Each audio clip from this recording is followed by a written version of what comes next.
തെക്കൻ ലബനനിലെ ഒരു ക്രിസ്ത്യൻ ഗ്രാമത്തിൽ കന്യകാമറിയത്തിന്റെ രൂപത്തെ അവഹേളിച്ച ഇസ്രായേൽ പ്രതിരോധ സേനയിലെ സൈനികനെതിരെ അച്ചടക്ക നടപടി സ്വീകരിക്കുമെന്ന് ഇസ്രായേൽ സൈന്യം. പരിശുദ്ധ കന്യകാമറിയത്തിന്റെ രൂപത്തിൽ സിഗരറ്റ് വെച്ച് നൽകുന്ന സൈനികന്റെ ചിത്രം കഴിഞ്ഞ ദിവസമാണ് സോഷ്യൽ മീഡിയയിൽ പ്രചരിച്ചത്.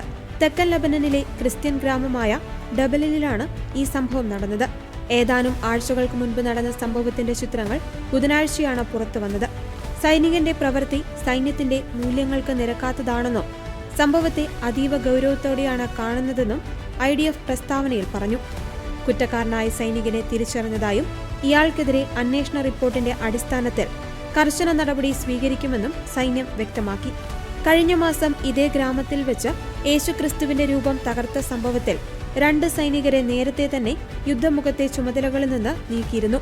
കൂടാതെ മേഖലയിലെ സോളാർ പാനലുകൾ തകർത്ത സംഭവത്തിലും സൈനികർക്കെതിരെ അന്വേഷണം നടക്കുന്നുണ്ട്.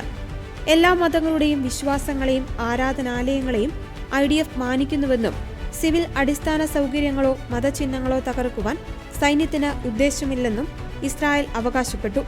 എന്നാൽ ഹിസ്ബുള്ളയുമായുള്ള പോരാട്ടം തുടരുന്ന സാഹചര്യത്തിലും ഇത്തരം നടപടികൾ ക്രിസ്ത്യൻ സമൂഹവുമായുള്ള ഇസ്രായേലിന്റെ ബന്ധത്തെ ബാധിക്കുന്നുണ്ടെന്നാണ് റിപ്പോർട്ടുകൾ സൂചിപ്പിക്കുന്നത്.